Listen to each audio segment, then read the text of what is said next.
La innovación abierta es un modelo en que las organizaciones trascienden sus fronteras para co-crear valor mediante flujos de conocimiento con actores externos.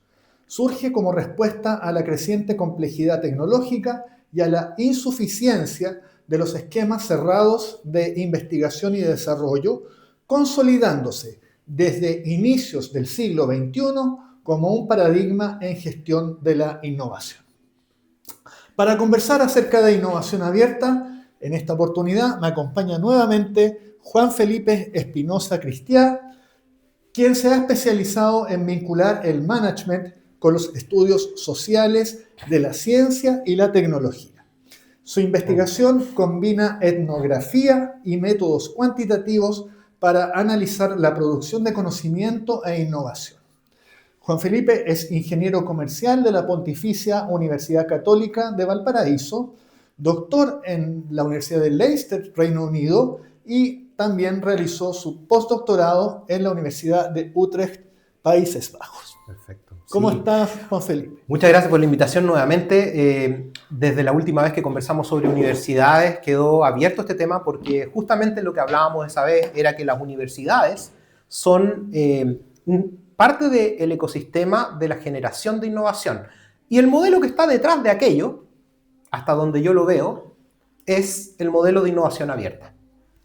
Dado que en la innovación abierta, a diferencia de la más conocida por todos tradicional, en donde se guarda el conocimiento, este conocimiento se comparte y se diseñan, vamos a decir así, que la palabra está muy de moda, ecosistemas de innovación, los cuales hay que gobernar, como tú sabes, y debe haber una gobernanza de aquello, pero ese es otro tema que tal vez podemos hablar posteriormente, ya sea hoy o en otra ocasión. Entonces, la pregunta sobre cuál es el modelo que está detrás de la innovación es una pregunta que en la universidad deberíamos hacernos siempre y por ende, dada mi expertise en management, en estrategia y organizaciones, evidentemente que cómo se innova es una pregunta importante para mí.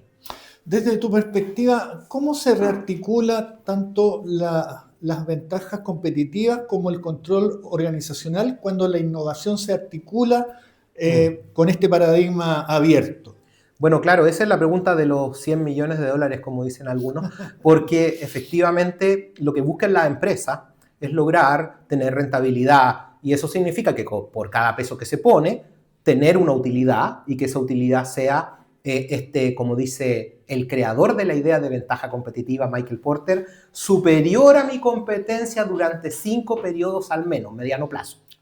Esa es la definición técnica de... Es un dato bien duro. Ventaja competitiva es un dato duro. Lo que pasa es que la gente la habla así en el aire. A la ligera. Pero como tú sabes, Michael Porter era economista. Y la idea de que el entorno hace que yo en ese entorno me sitúe y logre hacer una ventaja competitiva, en este caso, en la innovación tradicional, cuando la ventaja competitiva era a través de innovación cerrada, ni siquiera hablemos de tradicional, lo que se buscaba era explotar esos recursos únicos que yo tengo, por ejemplo, una patente de una tecnología, pongamos un ejemplo, tengo la tecnología del modelo de LLM que tiene Open, ¿cómo se llama? Open, la de ChatGPT, OpenAI. OpenAI. Claro, Artificial Intelligence. Open Artificial Intelligence, exacto. LLM son los grandes modelos de lenguaje, exacto, como ChatGPT. Exacto. Y entonces ellos desarrollan internamente aquello y sobre eso construyen su diferencia, lo que venden como modelo hacia el mundo. La diferencia de aquello, y Michael Porter estaría muy contento con esa ventaja competitiva que está construyendo OpenAI, ¿no? Es que eso se podría hacer, poniendo el ejemplo de, vamos a decir, DeepSeek, ¿no? Que lo que hace es, con una red, ellos ponen a disposición de los demás su modelo, ¿no? Y ese modelo es innovado por diferentes personas en diferentes lados. Entonces, ¿cómo construyen el modelo de negocio cada uno de ellos? Es lo que el creador del concepto de Open Innovation o innovación abierta, Chesbrough, en el libro famoso del año 2002, Open Innovation, desde California, trabajando con la gente de Silicon Valley, creó, que es, fíjese en el modelo de negocio y no se fije tanto en la tecnología.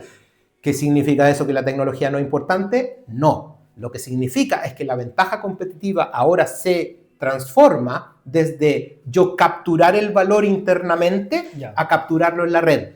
¿Cómo se captura en la red? Entendiendo que el talento está distribuido. ¿Cómo se captura en la red? Entendiendo que el modelo de negocios es el diferenciador. ¿Qué se entiende por modelo de negocio? Cómo yo genero mis ingresos y cómo yo controlo mis costos y por lo tanto genero utilidad para la empresa.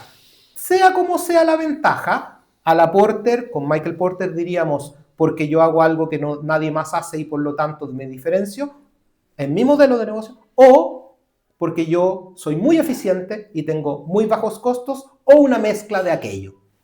Esa idea de ventaja competitiva entonces en el modelo de Open Innovation es una cosa que ahora no está en mi empresa solamente, sino que está en todos los actores que yo coordino, que yo gobierno para poder crear valor. En ese sentido, cosas como las capacidades, que es lo que yo soy capaz de hacer, en el modelo de innovación cerrada, están en lo que yo sé hacer por mí mismo. Las capacidades de absorción, que serían las que yo hago con otros, sería en cómo yo hago búsqueda de quién sabe qué y lo traigo a mi modelo. Entonces, económicamente yo construyo mi margen, mi ganancia, mi utilidad de una manera distinta. En una exploto la red y en otra exploto lo que yo sé hacer por mí mismo. Qué interesante que menciones a Michael Porter porque una de sus contribuciones es esta idea de la cadena de valor que en el fondo, para los que no están familiarizados, es básicamente una especie de flecha que representa a la empresa que conecta las entradas con las salidas a través de un proceso que, valga la redundancia, lo que hace es tomar estos inputs como materias primas, insumos, y a través de este proceso generar productos terminados, sean estos tangibles o intangibles. Entonces, si te entiendo bien, la idea del Open Innovation es que además de estos insumos y materias primas, las ideas también pasan a formar parte de este flujo, y no solamente en la entrada, sino que también en la salida de la cadena de valor. Absolutamente. A pesar de que esta idea de cadena de valor es de los años 80. Sí, es súper importante lo que tú comentaste recién. Si bien Michael Porter no estaba en el paradigma de las innovaciones, lo que él quería hacer era la respuesta a esta industria, ¿no? Él, acuérdate, era un analista industrial. ¿Qué es lo que se entiende por economía industrial? ¿Cómo funciona la industria? Entonces él hizo ese modelo de las 5 fuerzas. La industria es más o menos atractiva. Y si es más o menos atractiva, yo tengo que hacer mi cadena de valor al nivel de la empresa, lo que tú le llamas nanoeconomía, al nivel de cómo me inserto para poder hacer valor. Sí, entonces, por eso se llama cadena de valor, ¿no? Déjame aclarar dos cosas. En primer lugar, todos estamos familiarizados con los términos macroeconomía y microeconomía. Claro. Y desde hace un tiempo yo he propuesto también que se empiece a hablar de nanoeconomía para hacer doble clic dentro de la empresa. De la empresa. O sea, de la organización en general. ¿Cómo entendemos la organización en general como un sistema económico? Claro.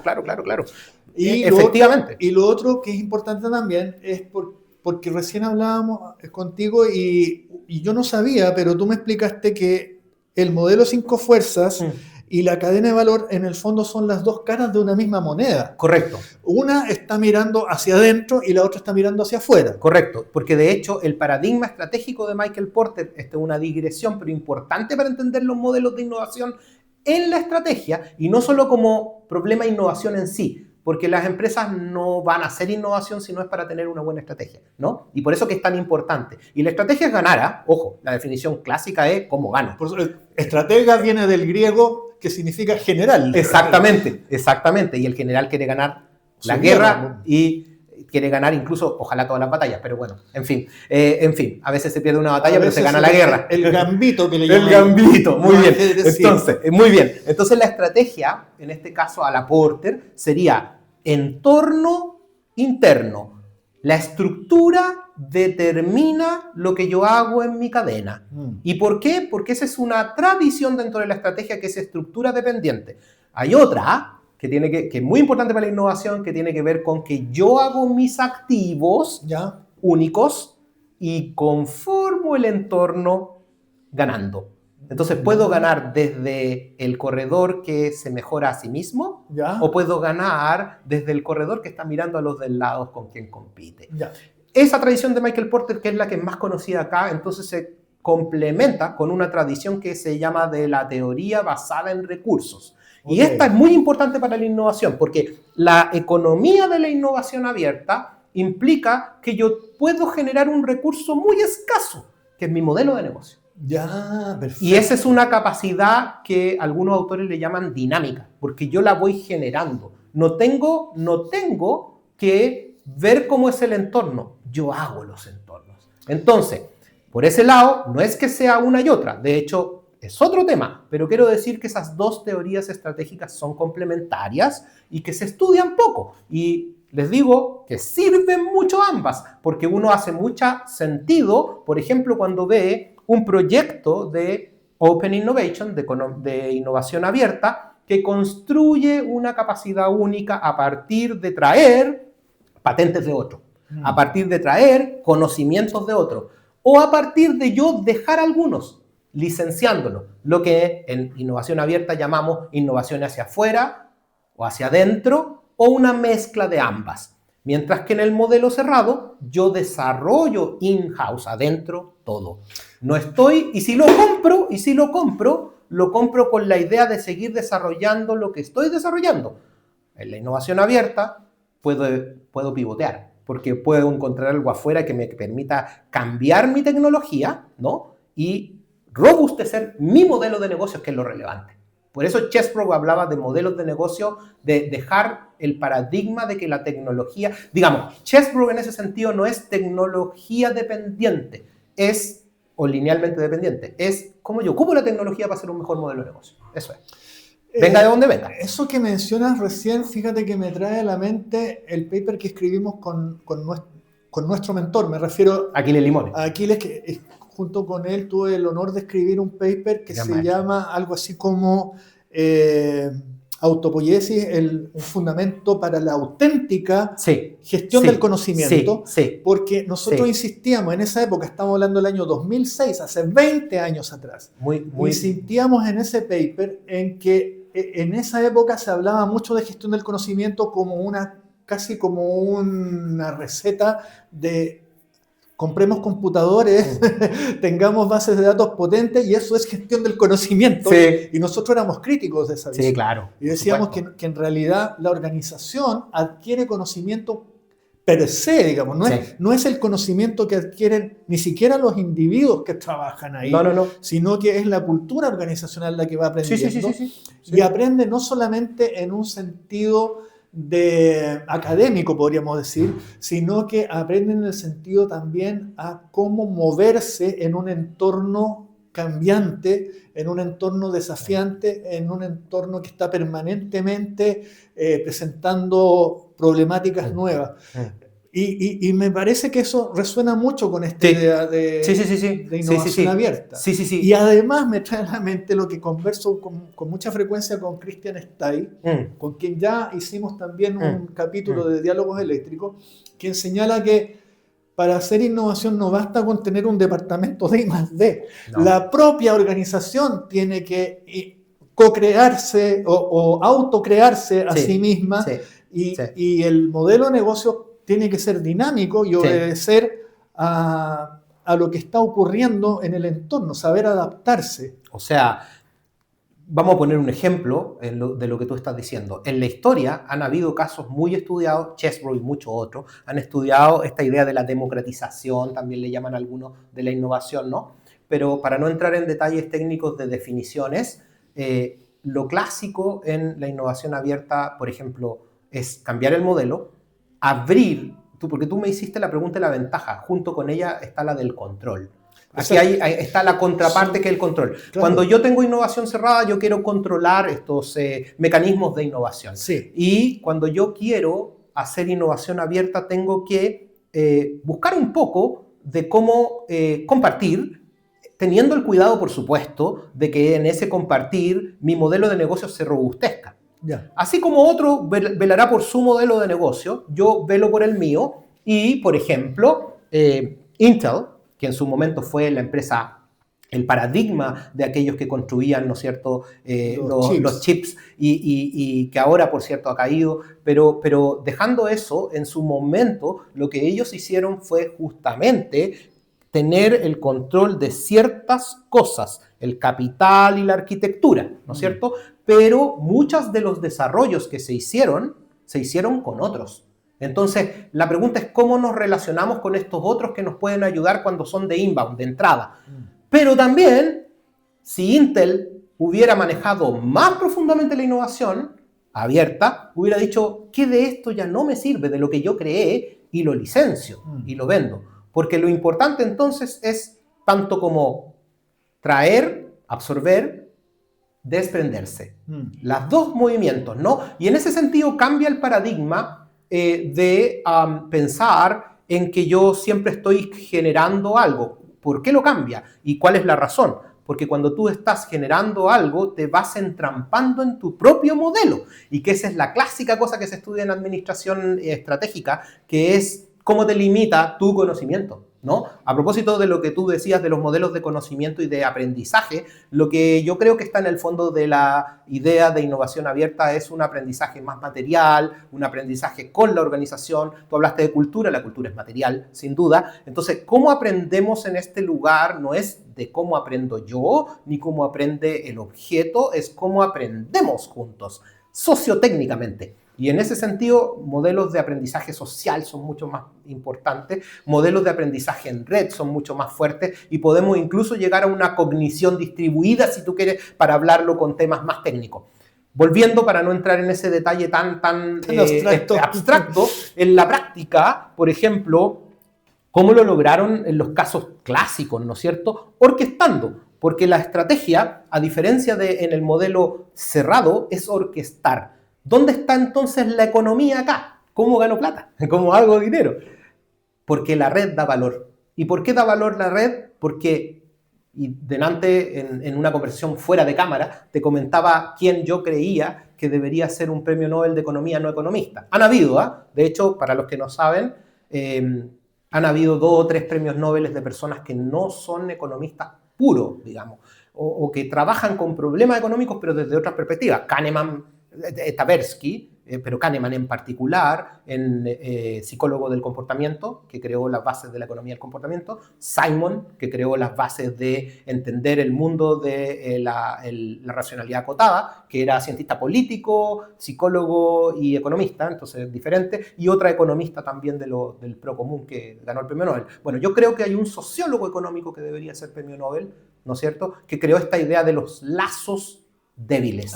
Perfecto. En la innovación abierta, yo me puedo juntar con gente que no conozca y a partir de ese conocimiento con quien yo no conozca, ellos ganan y yo gano. Sí, claro. Entonces, estos lazos no fuertes, no los socios estratégicos grandes, ¿no?, que también pueden aportar, pero ya son conocidos, ya sabemos en qué nos podemos aportar.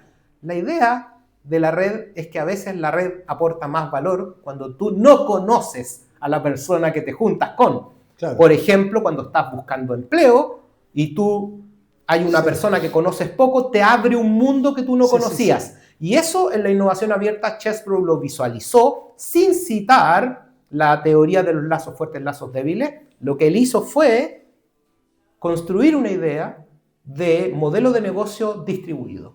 Entonces, en la práctica, por ejemplo, AgroSuper de Chile, un caso súper conocido ahora por la gente que estudia innovación abierta acá en este país, no en otro, porque AgroSuper es más bien local, no es una empresa. Pero, ¿qué es lo que hace? Producción de pollos, producción de cerdo, producción de comida, fundamentalmente cárnica, ¿no? Entonces, lo que ellos hicieron fue hacer un concurso abierto para mejorar su innovación y aumentaron en un 35% la eficiencia de sus procesos. ¿Cómo? Porque llegaron ideas de gente que nunca se le había... de otra área, claro. Mecánicos de otra área, científicos de otra área, que las trajeron. ¿Cómo lo arreglaron aquello? Bueno, porque hay un pago por aquello, hay sí, claro. en vez de yo estar desarrollando, ¿no? Compro. Pero, y aquí viene la economía también, es mucho más rápido. Entonces hay una reducción de tiempo, que son fundamentales para llegar al mercado hoy en día, que está rápido. Pero además hay una cosa que hay que ver que está en el fondo de este asunto y de la ventaja competitiva y del control. Tú puedes perder un poco de control, ¿cierto? Estás dando control, porque tú le estás diciendo a alguien que lo haga, ¿no? Por ti, por ejemplo. Pero tú estás ganando, sin duda alguna, en maximizar la economía de la relación. ¿Por qué lo digo? Porque la mayoría de mis colegas que trabajan en estrategia y los gerentes siempre piensan en disminuir los costos de transacción. ¿Qué son los costos de transacción? Cuando yo compro algo hay un costo. Claro. Tengo que pagar y la fricción, encontrar. Encontrar no es gratis. A pesar de que hoy en día con internet es más fácil, hay un costo. Y ese costo es también traer la idea y hacerla propia. Pero si tú lo sopesas con la creación de valor con esta red de los lazos débiles, tienes otro tipo de, vamos a decir, de estructura que me permite generar valor. Y eso, teóricamente, ha sido corroborado también en el emprendimiento y en las teorías serias sobre el emprendimiento, que es la teoría de Bert. Para los que no lo conocen, otro sociólogo económico que trabaja en escuelas de negocio y que creó la teoría de los agujeros estructurales. Mira. Que también el agujero estructural en la innovación abierta sería este innovador que descubre un agujero en la red y se mete ahí. Ya. Entonces esa idea de emprendimiento está muy ligada, es una idea fuerte de emprendimiento, que explica cómo surgen las ideas nuevas y los negocios nuevos, que explica también que la innovación abierta está muy relacionada con el ecosistema emprendedor y que yo creo que puede ser un tema relevante para los que nos están mirando y que quieren emprender. Una forma de emprender es buscar una cadena de valor en donde la gente necesite desarrollar algo y ligarse a esa empresa grande. Claro. Los mejores emprendimientos así funcionan. Otros disruptirán las empresas grandes, son los menos, pero la mayoría funciona ligándose a alguien. Bueno, Microsoft partió así. Así es. Asociándose a IBM, exactamente. Y en tiempos contemporáneos, ¿no es cierto?, uno podría decir que todo el venture capital, para los que les interese eso de quién pone el dinero para la empresa, está pensando en esta idea de muchas veces el venture capital, el corporativo, el de las empresas. Por ejemplo, de nuevo, AgroSuper, o si tú quieres Amazon, o si tú quieres grandes empresas, también están pensando en quién invertir en esta idea de qué me trae. No solamente quiero ganar dinero en la inversión, sino que también qué capacidad puedo obtener de aquello. Entonces la idea de innovación abierta ya es mainstream, ya está en todos lados y convive con esta idea de lo que yo tengo que desarrollar adentro. Entonces, más que una idea disyuntiva, uno podría decir que son dos polos extremos que finalmente la gente tiene que decidir cuánto de cada uno va a utilizar, ¿no? Es un espectro y no necesariamente te vas a parar en uno de los Totalmente. Oye, entonces, si te entiendo bien, este paradigma clásico del control de gestión, pensemos en el cuadro de mando integral, por ejemplo, que es algo que como que se mira al ombligo. Okay. Yo no digo que haya que abandonarlo, pero lo que te estoy entendiendo es que queda incompleto si tú no asumes, en este paradigma de innovación abierta, si tú no asumes este rol de orquestador del ecosistema de innovación. Bueno, claro. Tratar de liderar y ojalá conseguirlo. Es una súper buena pregunta porque pasamos de determinar qué estrategia queremos hacer a cómo se gestiona. El cuadro de mando, para los que no lo conocen, desarrollado por Norton y Kaplan, también en una escuela de negocios, pero Norton era una persona del mundo práctico, ojo, era un auditor, contador, y Kaplan trabajaba en esa área de Harvard, que es como cómo hacer contable lo que a veces no lo es. Por ejemplo, la satisfacción, y cómo eso se une al resultado financiero de la empresa, que es finalmente el último índice de performance que uno mide, ¿no? En una empresa, cuando hay dueños, los dueños quieren ganar dinero, obviamente. Y si de otro tipo también, pero cambia un poco la lógica, una empresa estatal tal vez no busca la rentabilidad, pero sí busca maximizar beneficios o maximizar el servicio sin perder dinero, sin ser ineficiente. La lógica del cuadro de mando no muere, la lógica del cuadro de mando se debe ampliar. Exactamente. Porque pensando, por ejemplo, en stakeholders, en la teoría de los actores relevantes, pensando en que la empresa, nosotros le ponemos el límite, ¿no? Esta idea es muy curioso eso. de que nosotros pensamos en la empresa como una entidad cerrada. Yo sé que esto te va a resonar con Maturana y Varela, pero con Varela fundamentalmente, el cierre lógico, la clausura operacional no significa que esté cerrada. Significa que las lógicas de la organización... Y esto es muy importante, porque nunca está cerrada, no hay adentro y afuera. Entonces, lo que hace la innovación abierta es simplemente dejar más poroso esto y hacerlo más patente. Entonces, todas las herramientas de control de gestión para aplicar y desarrollar la estrategia tendrían que mirar también cómo están estas relaciones. Entonces, si vamos a trabajar con usuarios, por ejemplo, el caso que se me viene a la mente es el de... ¿cómo se llama la empresa que se utiliza con los bloques? La nórdica. Lego. Lego, gracias. Lego, que en algún momento uno hizo el taller ese para aprender a innovar con Lego, y me gustó mucho, pero lo que más me gustó de ese taller fue la historia que nos contó una de las personas de Lego. Estaba yo en, Dinamarca, ¿no? En Dinamarca, de ahí vienen. Son daneses, de hecho. Y el danés que nos contó aquello en ese taller nos decía, pero lo más importante es cómo Lego innova. Lo que estamos enseñando acá viene de nuestros propios laboratorios de innovación. Le dije, ¿y cuál es tu laboratorio de innovación? Los usuarios. Y los usuarios, fíjate, este es un caso de Open Innovation, de innovación abierta. Los usuarios generan los nuevos modelos que Lego quiere hacer. Y esa base de clientes está feliz, usuarios, clientes, de poder darle nuevos modelos y que son los mismos que los van a consumir, ¿no? Entonces, es muy interesante que ese ejemplo nos muestra qué es lo que podría ser una idea de innovación abierta en donde la red de Balance Scorecard, vuelvo, o sea, en donde hay un usuario, esa satisfacción habría que ponerle un nuevo KPI o un nuevo indicador de gestión en donde dijera cuántas ideas de nuevos productos me dan los clientes. Claro. Pero más que eso, yo iba a la importancia que tendría la gobernanza, porque en el fondo, si tú quieres orquestar un ecosistema, tienes que articular unas constelaciones de actores con intereses disímiles. Sí. El famoso uso que ya está desprestigiado de la idea de ecosistema, que hay que tener mucho cuidado. Más bien, me gusta la palabra constelación, está muy buena, porque constelación viene más de la astrofísica, ¿no?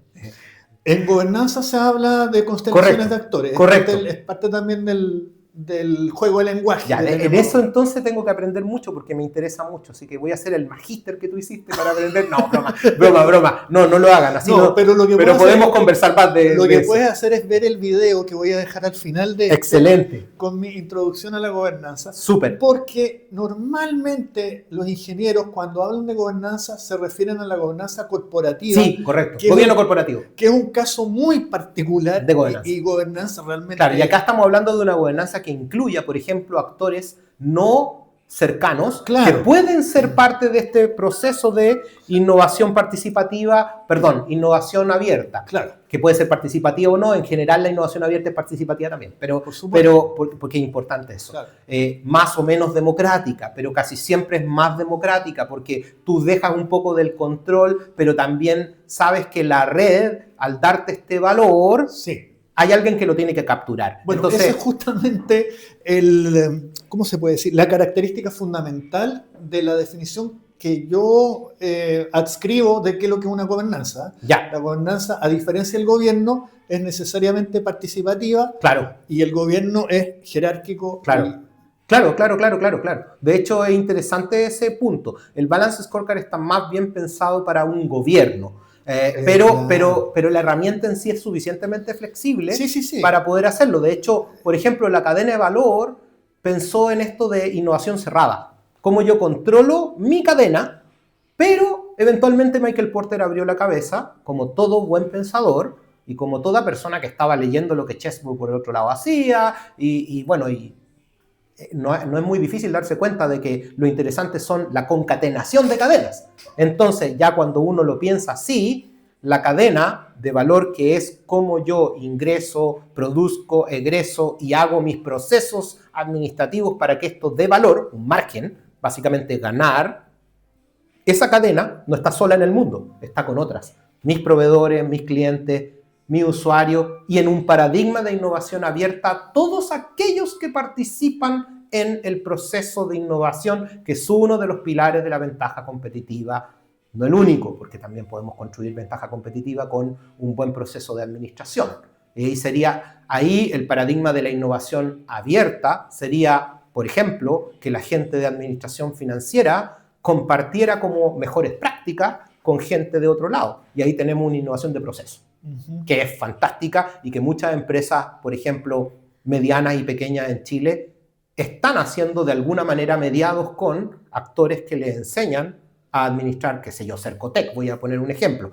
Ese sería una buena forma de pensarse como estos intermediarios de la innovación que le llama la literatura innovación abierta. Para no ponerse tan técnico, es una persona o entidad que intermedia en la búsqueda de cosas, porque hay tanto que la empresa, de nuevo, por costo de transacción, no tiene el tiempo ni tiene el dinero para hacerlo. Pero hay estos intermediarios, y estos intermediarios podrían perfectamente construir mejor constelación de actores que participen de los diferentes modelos de negocio que cada uno va creando. Por ejemplo, si yo soy, qué sé yo, Lucent Technologies, ¿no es cierto? Lucent Technologies creó una forma de hacer su innovación abierta creando una unidad. Esa también es una forma. Es una forma, ¿qué? Una unidad de nuevos negocios. Ya. ¿Por qué? Porque esa unidad de nuevos negocios está abierta a conversar con diferentes personas, con diferentes empresas y va generando un modelo nuevo de negocio. Que el punto es que la disrupción ahí no pasa por solamente traer buenas tecnologías o dejar las que yo no quiera, las que no me sirven, sino que también innovar en el modelo en sí, en el modelo de negocio en sí, ¿no? Ahí está el ejemplo que conversábamos también fuera de cámara de Anthropic, que partió siendo una empresa de inteligencia artificial y que tiene ese nombre, sí, antrópico, sí, porque sí, lo que hacían era procesar los rostros de las personas. Exacto. Antropos, y ellos inventaron esta tecnología que hoy día está tan de moda, de el maquillaje digital, digamos, que tú antes de subir la selfie a Instagram, claro, le aplicas un filtro. Lo inventaron ellos. Sí. Pero ese negocio lo abandonaron. Hoy día ya no están ahí. No, están, claro, en cloud, están en otra cosa completamente distinta. Claro, y ya que traes a colación el paradigma de las nuevas empresas, los nuevos grandes empresas de inteligencia artificial, en donde podríamos decir que esa industria está definida por lo que hace Google, lo que hace Anthropic y lo que hace OpenAI, más todo el mundo de los que hacen cosas abiertas como Meta. Bueno, ahora Meta se cambió, está haciendo uno interno, cerrado. Pero dejando ese caso que está moviéndose hacia lo cerrado, están los otros, los que hacen algo abierto, que son, por ejemplo, DeepSeek, que son, por ejemplo, lo que hace NVIDIA con sus socios, creando nuevos modelos agénticos, con MT4 creo que se llama. Ese también es un cambio radical, porque sí, NVIDIA, que se escribe, para los que no sepan, se escribe igual que NVIDIA, pero sin la E. Exacto. Originalmente es una empresa de hardware. Exactamente. Y ahora ya está adquiriendo... Claro, o apoyando, porque el caso interesante es que ellos apoyaron una empresa que generó, por supuesto, con una muy alta mejora de la capacidad del modelo con menos recursos, y esa es la gracia.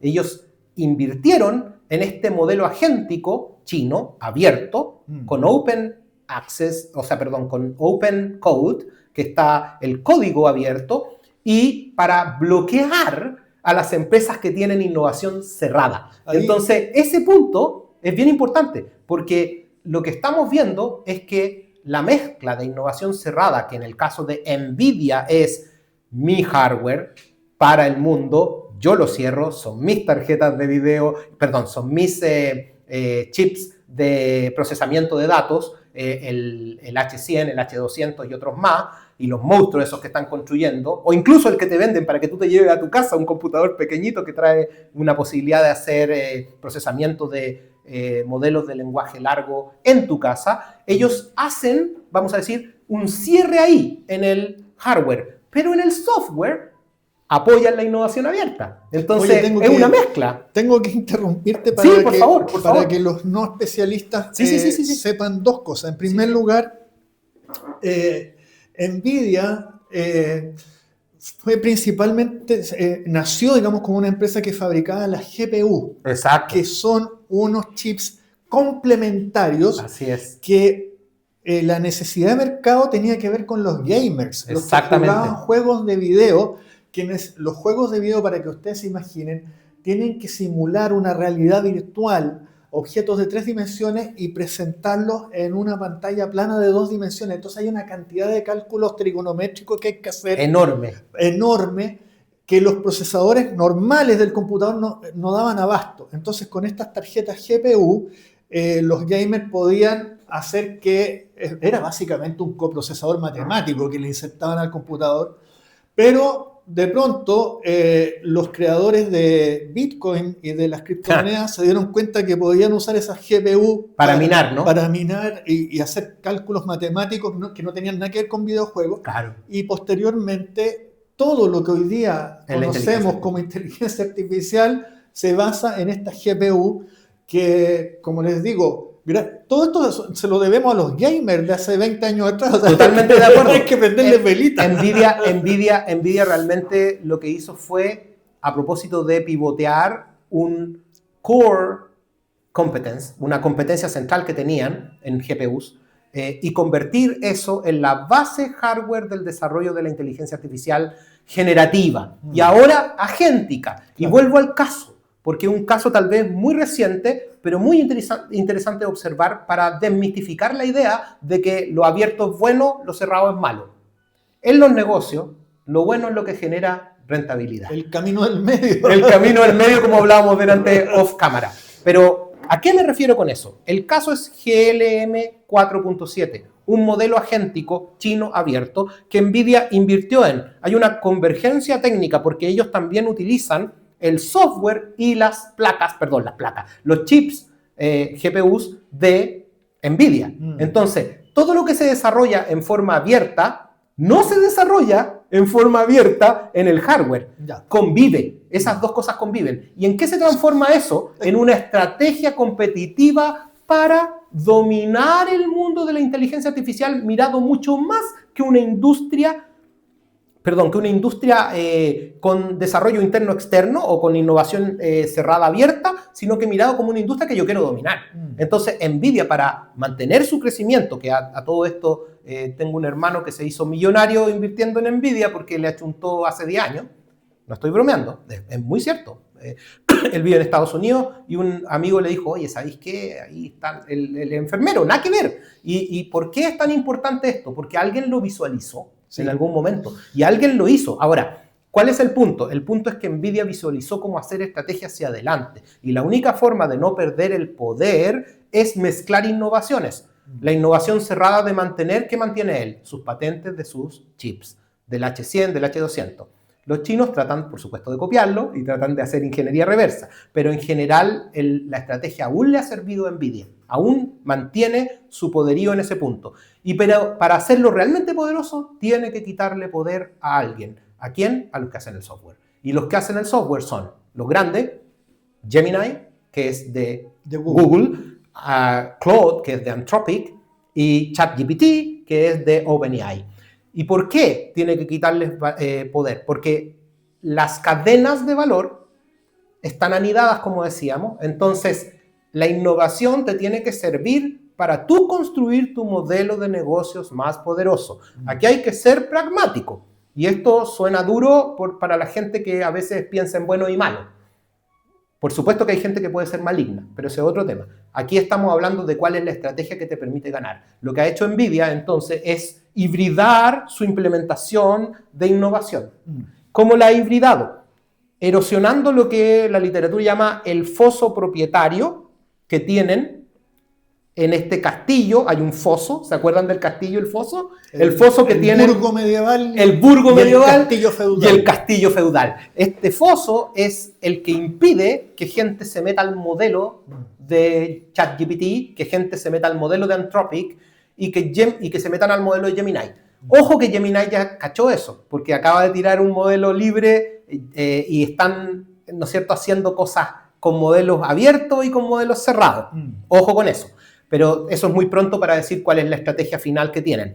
En la estrategia acá, la innovación abierta de NVIDIA, que es a través de este actor ligado a él, que él invierte, que hace el modelo de GLM4 agéntico, y busca pasar ese pozo y entrarle y quitarle poder a esa cerrazón que tiene el valor por la cual se están peleando y trayendo a los grandes pensadores, programadores y desarrolladores de inteligencia artificial. Y viste que hubo contratos de $1 millón por parte de... Bueno, ese es el modelo cerrado. Y ese modelo cerrado estaba funcionando en esas empresas.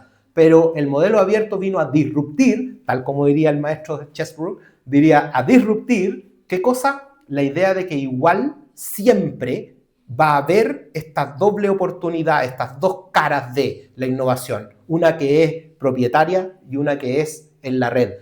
Lo que hace NVIDIA es construir una red.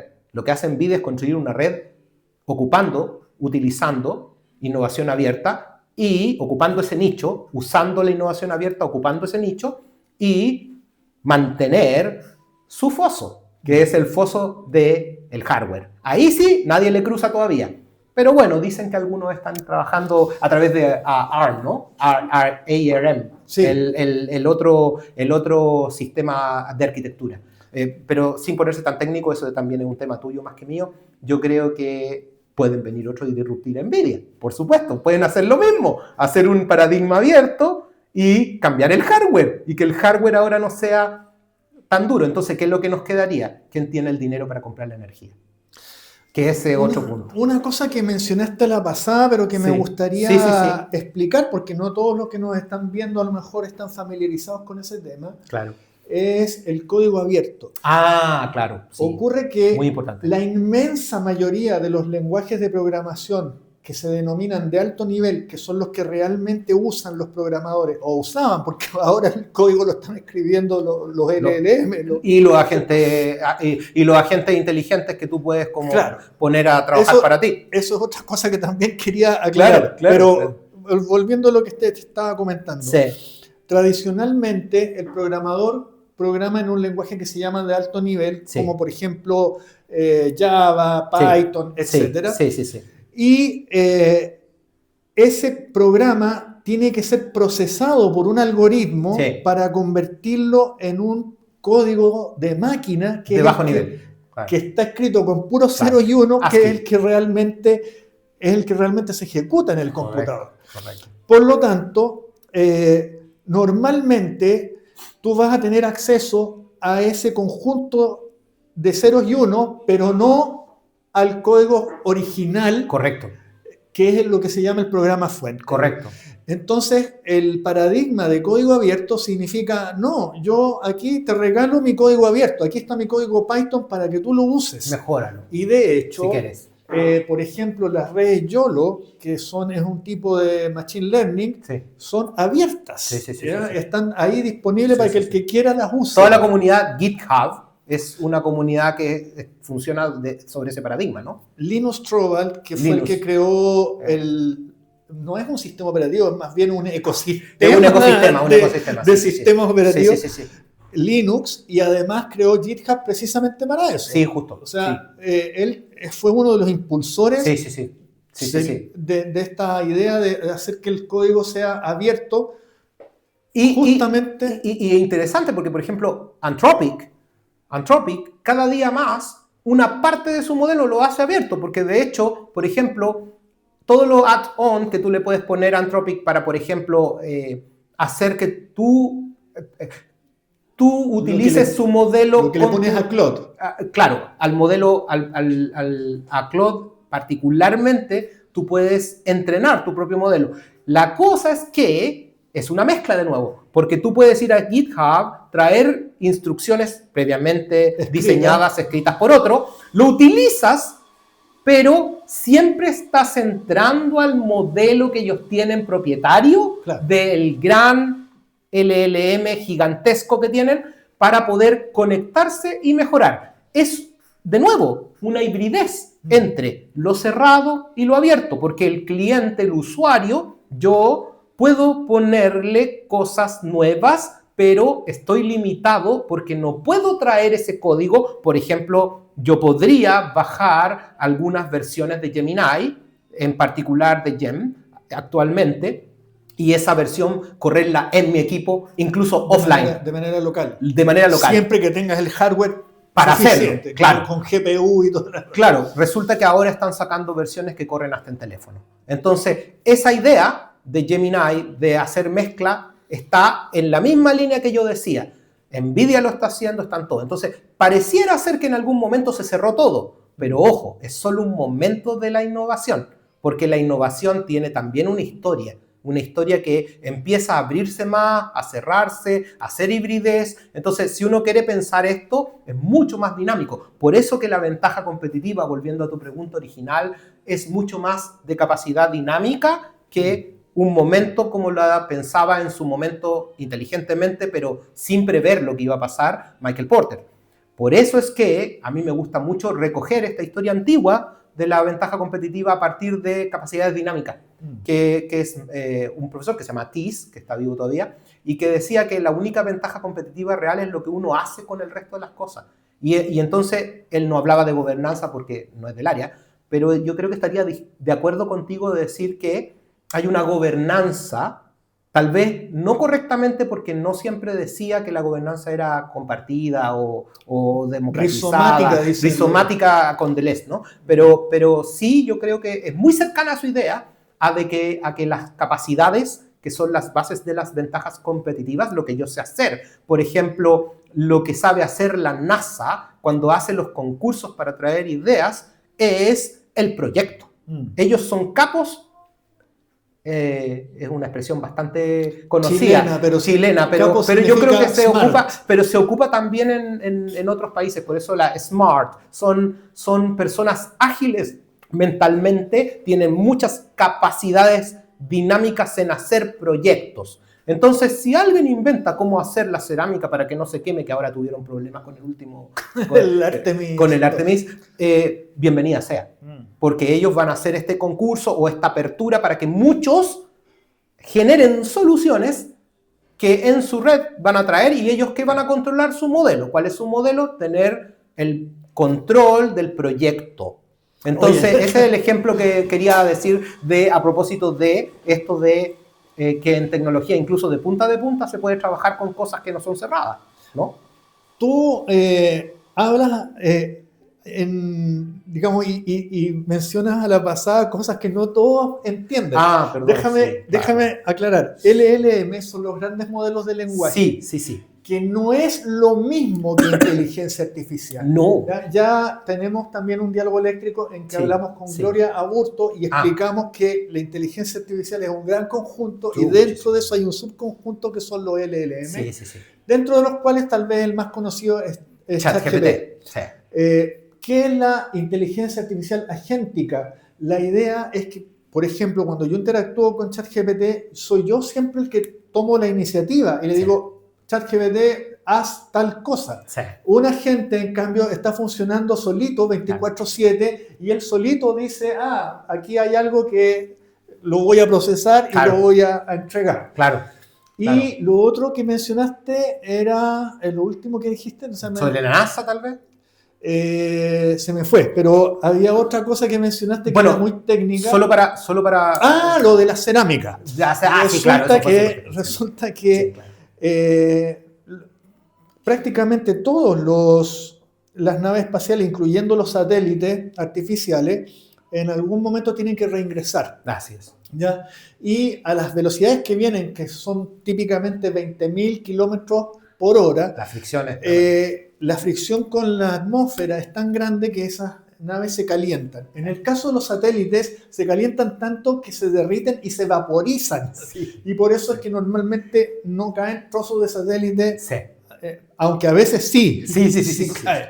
Pero, y en el caso, obviamente, de una misión tripulada, no queremos que la nave se derrita. Y se derretirían los pobres astronautas. Y por lo tanto, se usan unas cerámicas justamente para que estas cerámicas absorban el calor. Correcto. Aún así, en la última misión de Artemis II, tuvieron que diseñar un reingreso con ayuda de inteligencia artificial porque la Sí. cerámica por sí misma no iba a resistir, No, claro. salvo que diseñaran una Sí. ruta óptima Sí. para minimizar el calor. Es muy interesante lo que tú dices.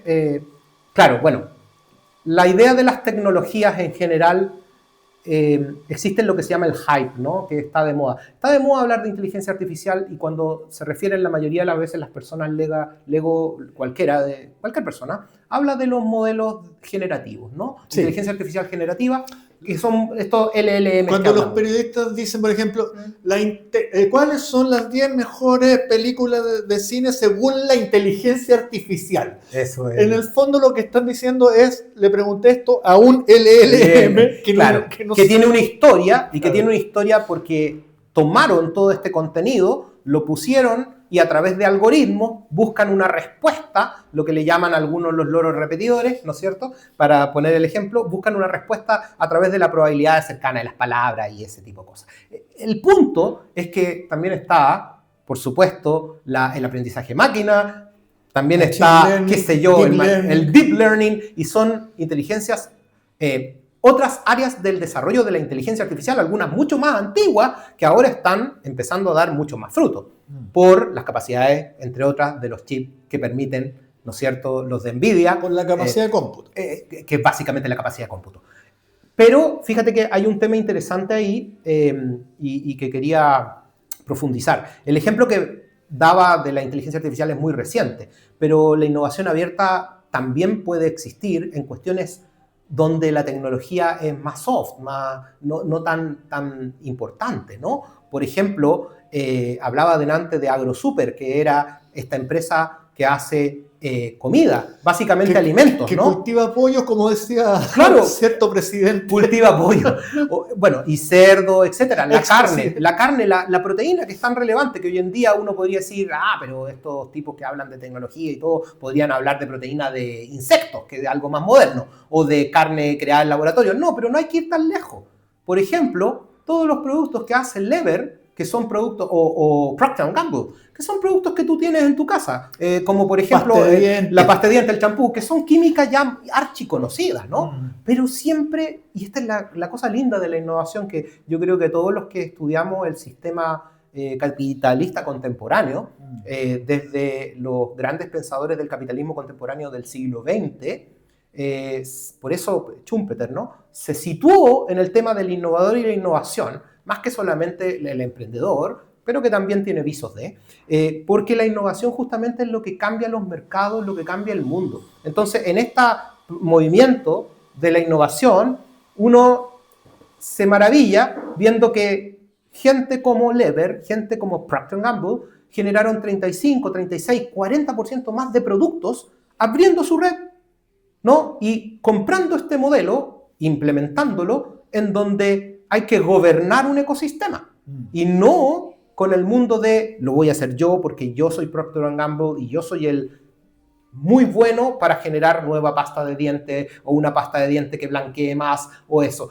Y con el trabajo que se hizo mancomunado con su red, lograron seguir siendo líderes de la industria respectiva. Ellos son los grandes líderes en consumo masivo y lo han mantenido de esa manera. Me gustaría ver lo mismo en los retailers. Ahí hay áreas que todavía yo creo que quedan espacio para innovación participativa, donde haya una mejora. Y me gustaría ver lo mismo también más en Latinoamérica. Pero como lo hemos conversado en otras ocasiones, hay algunos problemas para desarrollar paradigmas, incluso en la innovación tradicional en Latinoamérica, con mayor razón en esta que depende, como ya se lo habrán imaginado ustedes, en la confianza que ellos generen en la red, en los acuerdos e incentivos que generen la red y en la capacidad, como tú dijiste, que dice el colega civil eléctrico, sobre cómo cambiar mi cultura organizacional material para que nosotros estemos abiertos a que nuestro modelo de negocio sea el relevante y no quedarnos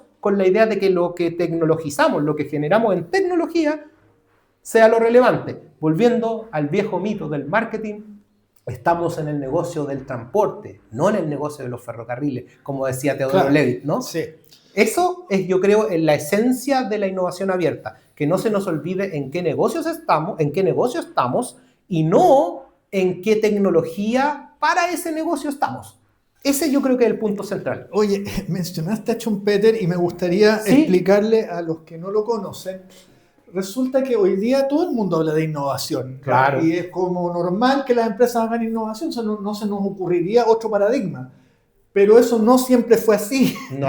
¿Ya? El ejemplo más típico es el paradigma fordista. Sí. Recordemos a Henry Ford que decía, puedo hacer un Ford T de cualquier color siempre que sea negro. Sí, claro. O sea, para él había una optimización, y una vez que ya tú optimizabas tu cadena de producción, ¿para qué la vamos a innovar? Pues si ya está hecho el trabajo, ese es óptimo. Sí. Entonces, es todo un paradigma que se le llama fordista, pero tenemos también ahí a figuras como Taylor, como Fayol, que son representantes también de esa forma de entender la organización, en la que la innovación no juega ningún rol. Y fue Schumpeter el que dijo, a ver, ojo, porque aquí lo que va a ocurrir es que es la innovación la que va a permitir que la economía empiece a prosperar. Sí, yo creo es importante, digamos, para puntualizar un poco lo que acabas de comentar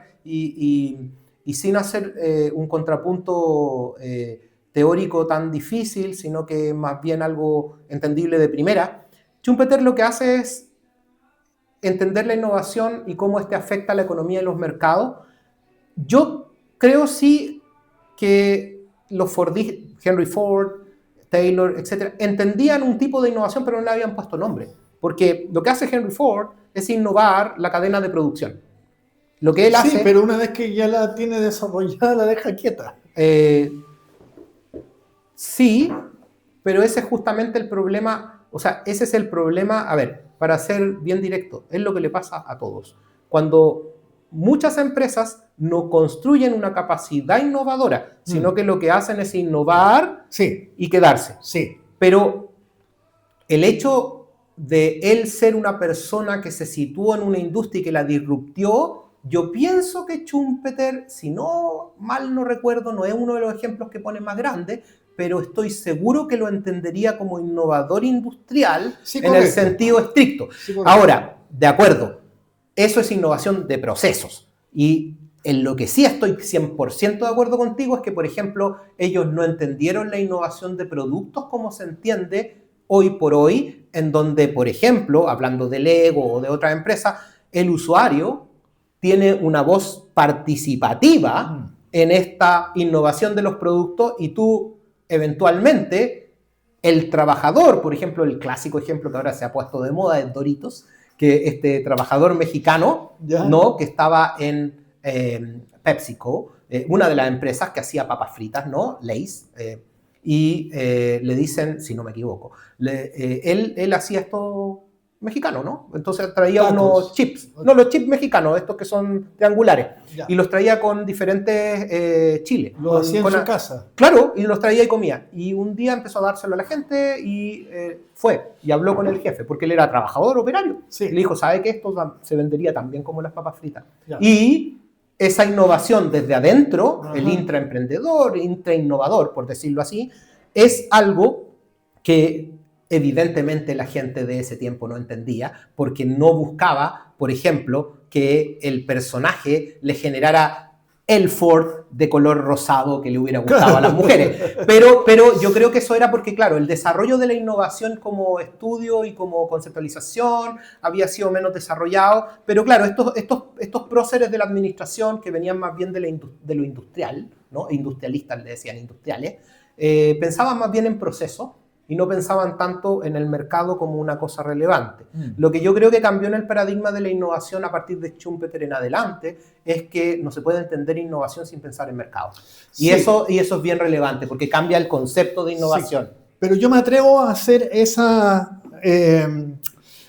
separación, o más que separación, esa distinción tan categórica entre Ford y Schumpeter, porque no es mía. Eso es lo que dice Bob Jessop. De hecho, Bob Jessop usa el nombre post-fordista para referirse a Schumpeter. Sí, claro. Oye, otra cosa... Pero no estoy de acuerdo con lo que dice Bob Jessop. Porque el post-fordismo es una forma de entender la economía de la empresa mientras que el proceso innovativo es más Sí. viejo que el hilo negro. Sí, y el sí. proceso innovativo existía con los egipcios. Lo que pasa es que no le llamaban innovación. No, claro. Entonces, pero volviendo, y eso es más purista, y entre Más- paréntesis, más lo que acabo de académico. decir, y lo que acabo de decir suena pedante, porque Jessop es un grandioso teorista, y mucho mejor que yo por miles de kilómetros, y que por cierto me encanta lo que él escribe, y de hecho me gusta mucho su posición, incluso política, que aquí sería muy mal mirada por nuestros industriales, porque es un pensador, como tú sabes, que no es para nada capitalista en su pensamiento. De hecho, una disquisición importante que alguna vez, eso sí me interesaría conversar algún día contigo. Muchos de los actores que han mostrado las cosas más rupturistas dentro del capitalismo son personas que se piensan a sí mismos no como capitalistas. Por ejemplo, Schumpeter no era capitalista. Schumpeter era bastante marxista, de hecho. Y en su teoría social, la disrupción era lo que explicaba el capitalismo en vez de los mercados organizados. Lo cual es genial, porque la mayoría de la economía que nosotros enseñamos y estudiamos en Chile y en el mundo occidental es de mercado automatizado, que están ordenados, que se explican. Mientras que con Schumpeter tendríamos que entender la disrupción, diferencia y cuando no funcionan los mercados. Pero yo creo que eso da para una conversación muy más larga, más académica. Y más larga porque hay que buscar los ejemplos, Sí. ¿no? ¿Qué significa eso? Volviendo a nuestro problema de la innovación, entonces el modelo de negocios es el centro. Las formas de ganar el dinero son distintas en abierta y cerrada, pero en la práctica uno siempre busca la hibridez para hacer la mejor estrategia. Y la empresa, y en eso Porter y todos los estrategas están de acuerdo, todos los teóricos de la estrategia, lo importante es ganar. Lo importante es ganar con diferentes estrategias, que sean, por cierto, lo más legal posible, porque no vamos a decirle aquí a nuestra gente que hay que ganar ilegalmente, pero sin duda alguna las empresas que son muy buenas son y se convierten en monopolio. Y entonces, de nuevo con la economía, el monopolio es algo que se busca. Y se busca ya sea por ser mejor, por ahorrar más. ¿Quién dudaría que Apple monopoliza una parte, ¿no? Al menos. Sí. Por lo menos un nicho. Sí, claro. Pero, y aquí no estamos hablando del agua, ¿no? Ese tipo de cosas. Estamos hablando de gente que ha generado un sistema operativo como Microsoft, que tiene, ¿no es cierto? Es un monopolio. Que son prácticamente... Y si no, la competencia monopolística le da mucho poder. Y de hecho, mucho poder. Hoy día hay una tendencia, sobre todo en Europa, a que las instituciones públicas dejen de usar software de Microsoft, no porque sea monopolio, sino que porque no es de código abierto. Justamente.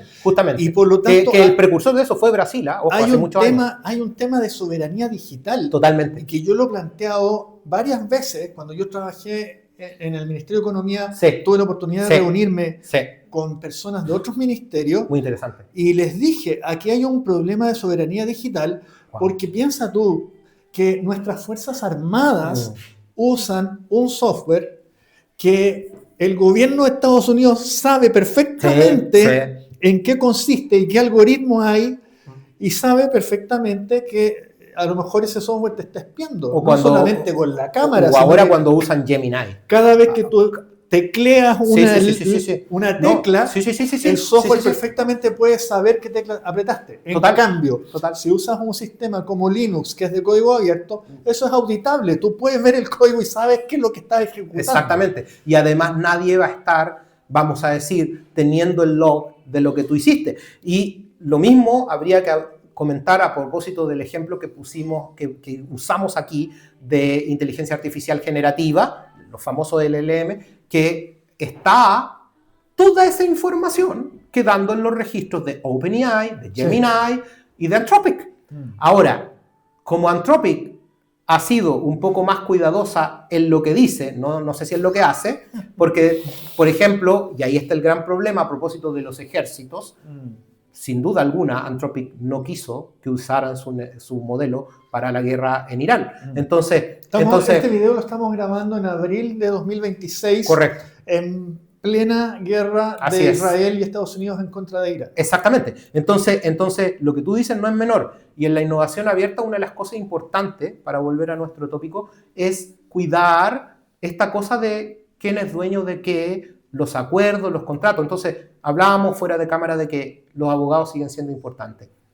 Por supuesto, porque cuando yo hago un concurso de ideas, tengo que dejar muy claro hasta dónde llega cada uno. Claro. Porque debo cuidar mi modelo de negocios y ahora tal vez no cuidar el desarrollo tecnológico per se mío, pero sí cuidar que cuando traiga ese desarrollo y lo ponga en mi modelo de negocios, no vaya a venir otro y me copie el modelo. Claro. O que es difícil, pero no imposible, o me copie o me quite con traer esa tecnología, me quite mi riqueza, mi valor. Entonces hay que tener mucho cuidado con el movimiento que uno hace y por eso que es una orquestación, por eso que es una gobernanza, como tú le llamas, porque tengo que fijarme bien en cómo participo, qué gano, qué pierdo, y esas son las preguntas habituales del cómo vamos, que todo el mundo sabe que son históricas en los negocios y que no cambian desde la innovación cerrada abierta, sino que se hacen más complejas porque existe la transacción. Y por lo tanto la transacción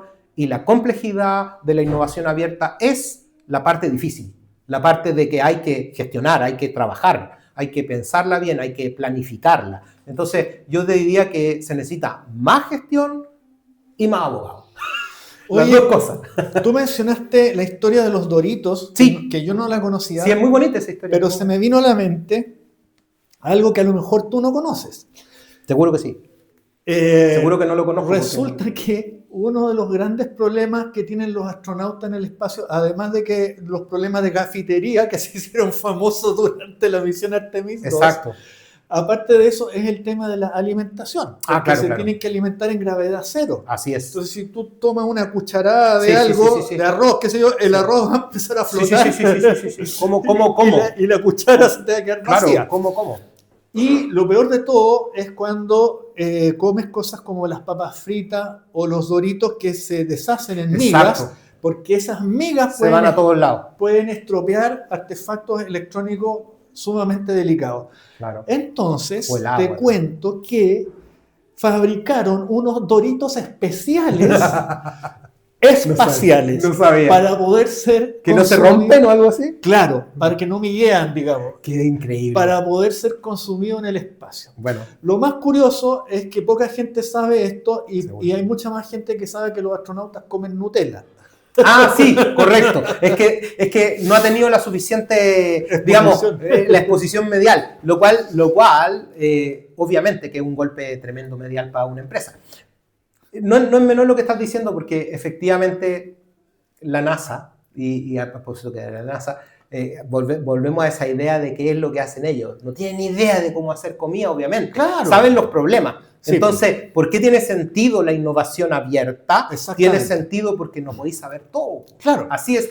Yendo a lo antiguo, Es- lo que decían nuestros abuelos, nuestros padres y madres, hay siempre un experto, alguien mejor en algo. Claro. Entonces, la red de valor se transforma en un modelo cuando yo sé mejor quién sabe qué. Y ese es un tema. Pastelero a tus pasteles. Exacto. Y seguimos teniendo especialización, pero yo puedo ser un orquestador. Y entonces ahí está, y esta es una cosa que yo he venido pensando en el último tiempo, que yo creo que es importante para cuestiones tales como el gobierno, las empresas gubernamentales. Estamos trabajando en este tema de... ¿Todo bien? Todo bien, perfecto, muy amable. Estamos Perdona, trabajando... voy a hacer un alcance. Sí, Estamos en este minuto grabando este episodio en Barón Garden. exacto, Café en el Barón Café Garden. Barón Garden. Café Barón Garden, que está en el Cerro Barón, en la ciudad de Valparaíso. Exacto. Nosotros acá en Valparaíso le llamamos cerro a lo que en realidad son barrios. Y que son están- colinas, que colinas. están en la, no son necesariamente colinas, No, y por no. eso yo te digo, Algunas son colinas. son ¿no? más bien barrios que están en la parte alta, eso Sí, sí, eso sí. de Valparaíso. Es cierto. rodeando la Claro, parte- el es centro. una ciudad con poco lugar plano, está el mar, el puerto, es una ciudad puerto, y están estos barrios, algunos colinas, otros no, otros cerros, y entonces estamos en uno de ellos, en uno de los más importantes, cerca de varias universidades, en donde yo he trabajado o he estudiado también. La Católica de Valparaíso, la Santa María, el Instituto de Matemáticas de acá, está cerquita. En fin, volviendo entonces, es súper relevante entender que esto no tiene una complejidad tan grande, sino que es hacer lógico una forma en que hemos operado siempre. La solución de la innovación abierta es, sin duda, pastelero a tus pasteles, pero además, ¿quién controla qué? Y lo que no debemos dejar de controlar es nuestro modelo de negocio. Y entonces ahí mi alma de profesor de administración, organizaciones, y por cierto, cómo los negocios se desarrollan, me dice que la tecnología per se, como decía Chesbrough, no es la ventaja competitiva o la que te permite ganar. Es cómo la explotas, cómo la usas, cómo la adoptas y cómo la vendes. Eso es, yo creo, una cosa importante para nuestro modelo en Chile, para terminar un poco esta conversación sobre lo que hablábamos fuera de cámara de nuestro nuevo Ministerio de Ciencia, sí. Tecnología, Innovación y Conocimiento, en donde el conocimiento aplicado, la innovación, tiene mucho que ver con esta cosa que hacemos también. La innovación abierta no significa que compremos todo, sino que significa que muchas veces desarrollemos con otro. Entonces, incluso la tecnología, una parte de ella puede otro desarrollarla, la juntamos y la desarrollamos luego, como por ejemplo Chile debería ser para no quedarse atrás, uniendo con tu conversación sobre la autonomía y el problema de la geopolítica actual y la soberanía tecnológica. Me parece muy bien que se hagan, por ejemplo, modelos de lenguaje largo que tengan una base en Latinoamérica. Me parece también muy bien decir que Brasil avanzó mucho en eso cuando el Estado de Brasil dice no vamos a ocupar Microsoft, vamos a ocupar usar código abierto. Sí. Y me parece muy bien también decir que el Estado también puede hacer Open Innovation. Y en eso hay mucha gente que ha trabajado en este laboratorio de innovación del gobierno que hace unos años atrás era genial. Ahora he visto que se ha relanzado. Me parecería genial que este gobierno actual tomara eso de nuevo. Porque yo creo que la soberanía no es puramente ideológica, sin embargo hay un componente ideológico, por supuesto, pero también tiene que ver con algo tremendamente práctico, que es el equilibrio de poderes. Porque estamos en un mundo en el cual si nos quedamos sin tener geopolíticamente algo de soberanía en lo tecnológico, nos van a pasar por encima. Y de hecho, actualmente, el hardware y software nos está pasando por encima. Entonces la pregunta es, ¿qué podemos hacer? Hay que buscar caminos en los cuales podamos desarrollar, tal vez no en ese ámbito, pero en ámbitos, por ejemplo, de la alimentación, hacer innovación abierta entre todas las grandes, buenas compañías que hay en Chile, como por ejemplo es el ejemplo que traigo a colación acá, que está de las viñas que han hecho el Centro de Innovación de la Vinicultura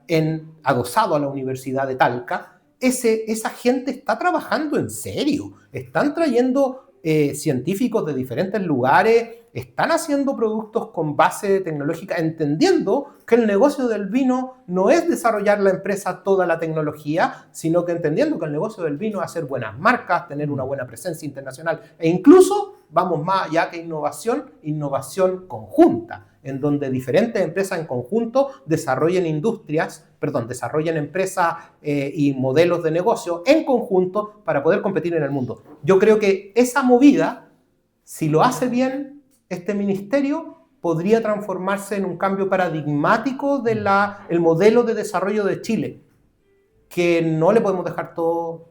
A ver, y aquí el gran problema de nuevo es si le dejamos todo al mercado. No va a funcionar. Si todo lo compramos, vamos a perder capacidades que nos permitan autonomía. Y si perdemos autonomía, estamos yendo contra de la teoría estratégica, de la teoría de los estrategas. Entonces, aquí no estamos hablando de ser menos o más capitalistas. Estamos hablando de ser más o menos estratégicos. Y en ese sentido, creo que hay que escuchar a la gente que habla de gobernanza porque tienen el punto. No ceden ante el punto fácil de comprémoslo si alguien más lo debe haber hecho. No es eso la innovación abierta. Si esa fue la idea que quedó, la clarifico. Es que nosotros tengamos claro en qué sabemos innovar, en qué no, pero que los desarrollos los entendamos a tal punto que los podamos traer para acoplar a nuestro modelo de negocio. Y para eso no podemos dejar de lado el nosotros desarrollar tecnología, el nosotros desarrollar buena ciencia. No podemos. Tenemos que hacer la carrera en lo que podemos saber hacer bien y tenemos que hacer la carrera en lo que podemos traer. Finalmente, la vieja dicotomía entre qué es lo que compro y qué es lo que hago es algo que hay que pensarse en serio y no a buenas y a primeras y llegar y decir me asocio con este fácilmente. Hay que pensar muy bien cómo nos asociamos, cómo nos gobernamos en ese sentido y cómo construimos la ventaja competitiva ahora del país, ¿no? Sí. Eso es lo que diría como para cerrar esta intervención, que te agradezco muchísimo la invitación, porque la verdad es que me encanta hablar de estos tópicos y en clases o cuando hablo con alguna empresa quedan un poco lejos, porque la verdad es que está... Bueno, las clases porque los programas no se han innovado mucho y que en eso estoy trabajando hace mucho tiempo, y las empresas porque hay una reticencia a la innovación, no se le ve el valor, pero yo creo que tanto tú como yo entendemos que el valor está dado en estos ecosistemas y en estas cadenas que si no lo hacemos nos vamos a quedar atrasadísimos, y yo creo que parte de la productividad baja y parte del problema del crecimiento tiene que ver con eso. O sea, sin ser economista pleno, ¿no? He estudiado economía, pero sin ser economista. Sí. Yo creo que por ahí va. Por ahí va. Por ahí va. No, Eso. al contrario, Juan Felipe, como siempre, un placer conversar contigo y espero que se repita porque tenemos muchos otros temas para conversar. De todos modos, un placer y que lo disfruten, y cualquier pregunta, ustedes saben, usen las posibilidades que da YouTube y cualquier otra plataforma donde vean este video. Gracias. Sí. Si tienen algún comentario o alguna inquietud o algo que no quedó claro, lo dejan ahí en los comentarios. Acuérdense también de activar la campanita, de suscribirse. Eso. Y aquí les dejo los enlaces al video donde conversamos con Juan Felipe acerca de Universidad Abierta, perdón, Ciencia Abierta. Ciencia Abierta, Universidad Abierta. Que es casi lo mismo. Exacto. Y también de la introducción a la gobernanza, para que no se queden con la idea de que la gobernanza es solamente corporativa, sino que es este otro concepto. Excelente. El que yo voy a mirar. Súper. Hasta la próxima. Chao.